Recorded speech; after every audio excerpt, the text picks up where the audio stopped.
안녕하세요. 영화부 김명신 전도사입니다. 성령의 열매 시리즈 세 번째 시간입니다. 첫 번째 사랑, 두 번째 기쁨, 그리고 세 번째 열매, 화평의 열매를 맺을 시간입니다. 성령의 9가지 열매를 맺으려면 성령 충만해야 성령의 열매를 맺을 수 있습니다. 사람들은 성령 충만하면 오순절 다락방에서 불같이 바람같이 임했던 성령을 떠올립니다. 그래서 초대교회 제자들처럼 방언을 하거나 예언을 하거나 또는 병 고치는 은사가 생기거나 이런 성령의 여러 가지 은사들이 나타날 것이라고 생각합니다. 맞습니다. 성령 충만하면 이런 은사들을 받는 사람들이 분명히 있습니다. 그렇지만 성령 충만한 모든 사람들이 이런 은사를 다 받는 것은 아닙니다.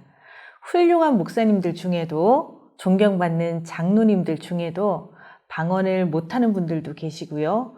병 고치는 은사가 없는 분들도 아주 많습니다. 성령의 은사는 성령 충만한 모든 사람들에게 주어지는 것이 아닙니다. 성령의 은사는요, 하나님이 일하시면서 하나님이 필요한 사람들에게 하나님이 필요한 곳에서 특별히 허락하시는 선물이 바로 성령의 은사입니다. 그래서 하나님은요, 우리에게서 성령의 은사가 있는지 없는지 찾지 않으십니다. 그런데 하나님께서요, 믿음의 사람들에게 반드시 찾으시는 것이 있습니다. 그것은 바로 성령의 열매입니다. 왜냐하면 성령 충만한 모든 사람들에게 반드시 성령의 열매가 맺히기 때문입니다.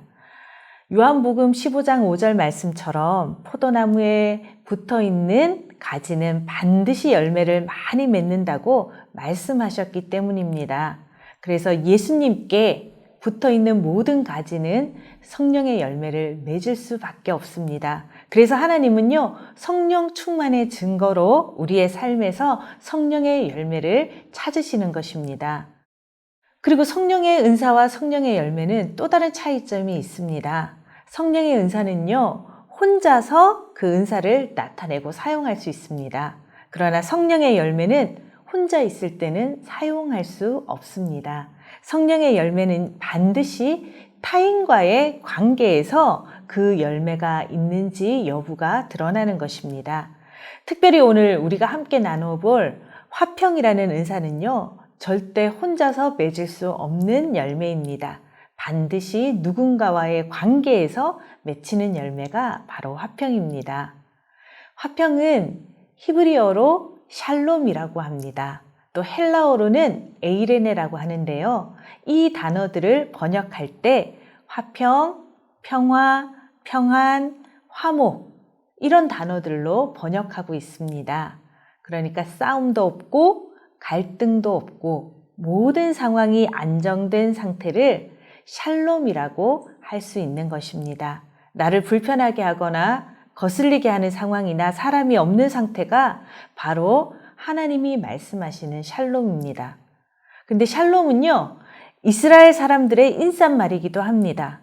우리나라에서도 아침에 안녕하세요 이렇게 인사하잖아요. 이 안녕이라는 말 안에는 밤새 아무런 사건과 사고 없이 평화롭게 안정되게 잘 지냈느냐는 의미가 담겨져 있습니다.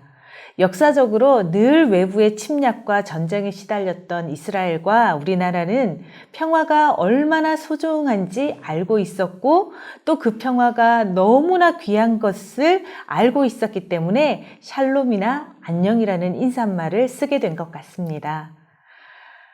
그럼 여러분, 우리 영화부 부모님들은 요즘 샬롬 하십니까?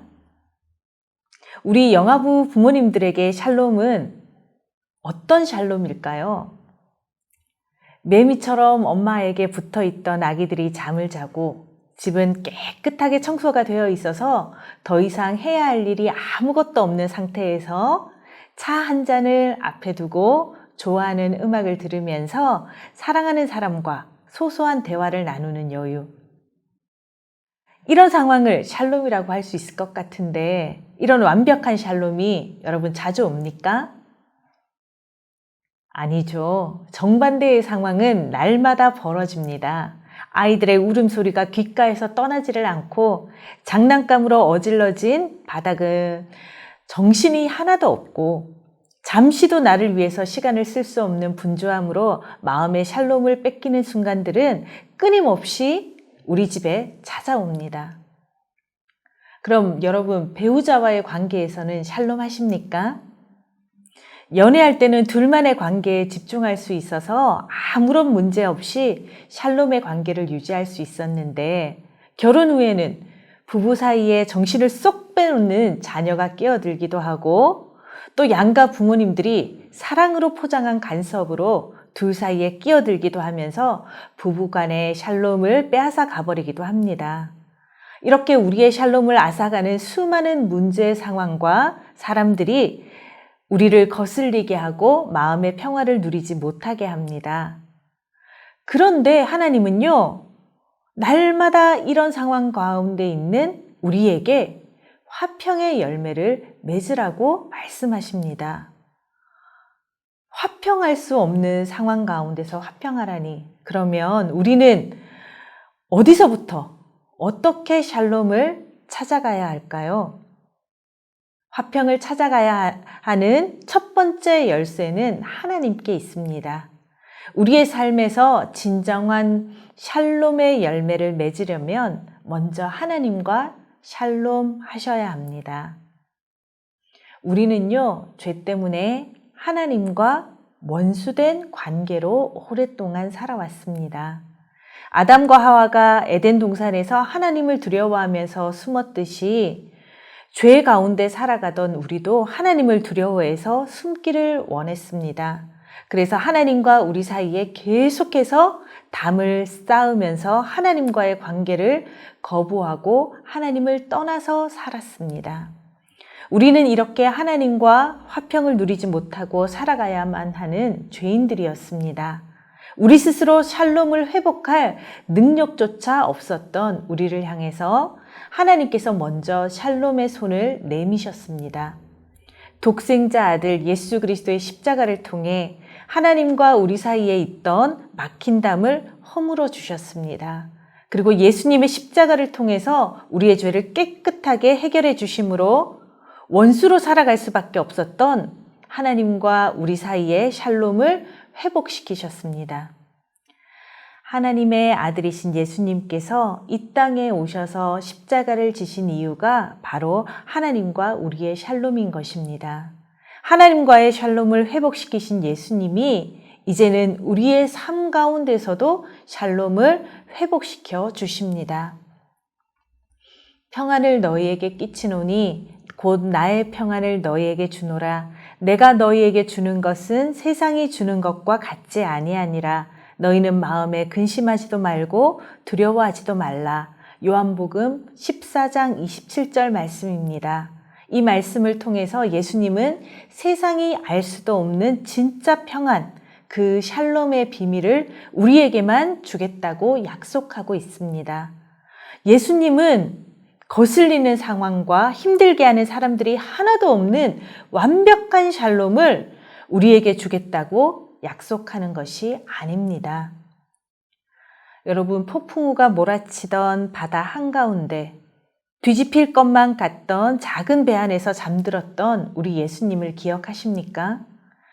비바람과 높은 파도가 제자들을 얼마나 두렵게 만들었든지 그들은 예수님께 우리가 죽게 된 것을 돌보지 않으십니까? 이렇게 소리를 지르며 예수님을 깨웠던 그날 밤, 세상이 알 수도 없는 예수님의 샬롬이 그 배 안에 있었습니다. 폭풍우 치는 외부의 환경과는 상관없이 완전한 샬롬을 가지신 예수님은 평안하게 잠을 주무시고 계셨습니다. 예수님은 외적인 모든 상황을 통제하시는 하나님을 완전하게 신뢰하고 있었기 때문에 요동치는 배 안에서도 깊은 잠에 빠질 만큼 편안하게 쉴 수 있었던 것입니다. 내 영혼이 주께로 피하되 주의 날개 그늘 아래에서 이 재앙들이 지나기까지 피하리이다. 시편 57편 1절 말씀은 예수님의 샬롬이 가능했던 비밀을 우리에게 알려주고 있습니다. 예수님의 평안은요, 폭풍우 치는 상황과 비바람이 몰아치는 환경과 소리 지르는 제자들이 바뀌는 평안이 아니었습니다.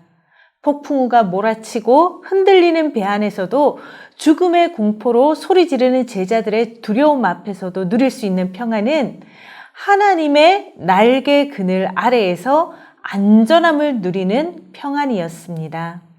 사랑하는 성도 여러분, 진정한 샬롬은 우리를 둘러싼 모든 환경이 완벽한 상황으로 변화했을 때 찾아오는 것이 아닙니다. 주변의 상황은 하나도 변하지 않아도 나를 힘들게 하는 사람들은 여전히 거기 있어도 내 마음의 샬롬을 빼앗아갈 충분한 조건이 있어도 주님께 피하고 주님의 날개 그늘 아래 있으면 그 어떤 것도 나의 샬롬을 흔들 수 없다는 그것을 굳게 믿는 믿음에서 완전한 샬롬이 이루어지는 것입니다. 지금도 여전히 우리의 주변에는 날마다 울고 짜증내는 아이들과 쌓여있는 집안일과 성격이 맞지 않는 남편과 분주한 여러 가지 환경들이 그대로 있습니다. 그럼에도 예수님은 우리에게 하나님의 날개 그늘 아래에 숨어서 샬롬의 열매를 맺으라고 말씀하십니다. 그리고 샬롬의 열매를 맺는 모든 자들에게 하나님의 직분을 주시고 사명을 주셨습니다. 고린도후서 5장 18절 말씀에 또 우리에게 화목하게 하는 직분을 주셨으니 이렇게 말씀하고 있습니다. 우리에게 성령의 열매인 샬롬의 열매를 맺게 하시는 이유는 화목하게 하는 직분을 우리에게 주고 싶으셨기 때문입니다. 여러분, 코로나19로 신음하고 있는 지금 이 세상 어디를 살펴봐도 진정한 샬롬이 없습니다. 샬롬이 없는 이 세상에 진짜 샬롬을 전하는 것이 하나님이 우리에게 주신 사명입니다. 마지막으로 성 프란치스코의 기도문을 읽어드리겠습니다. 오 주님, 저를 당신의 평화의 도구로 써주소서. 미움이 있는 곳에 사랑을, 다툼이 있는 곳에 용서를, 의욕이 있는 곳에 믿음을 심게 하소서. 절망이 있는 곳에 희망을, 어두움이 있는 곳에 빛을, 슬픔이 있는 곳에 기쁨을 심게 하소서. 사랑하는 성도 여러분, 우리의 가정과 우리의 교회와 우리의 회사와 우리가 속한 그 어떤 곳에서 화목하게 하는 직분을 잘 감당하시기를 부탁드립니다. 우리 영화부 가족들이 가는 곳마다 샬롬의 열매가 가득 맺히는 은혜가 있기를 축복합니다. 우리 함께 자녀를 위한 축복 기도문을 읽으면서 기도하겠습니다. 사랑하는 하나님, 하나님이 만드신 우리 가정을 하나님의 샬롬으로 덮어주시옵소서. 우리 자녀들이 어릴 때부터 예수 그리스도의 십자가의 은혜를 믿음으로 하나님과의 샬롬을 회복하고 하나님과 날마다 동행하는 친구 사이가 되게 하옵소서. 우리 자녀들이 샬롬을 빼앗아가는 상황과 사람들 가운데서도 하나님의 날개 그늘 아래로 피하는 자녀가 되게 하시고 늘 성령으로 충만하여 세상이 알 수도 없는 예수님의 평안을 공급받으며 살게 하옵소서.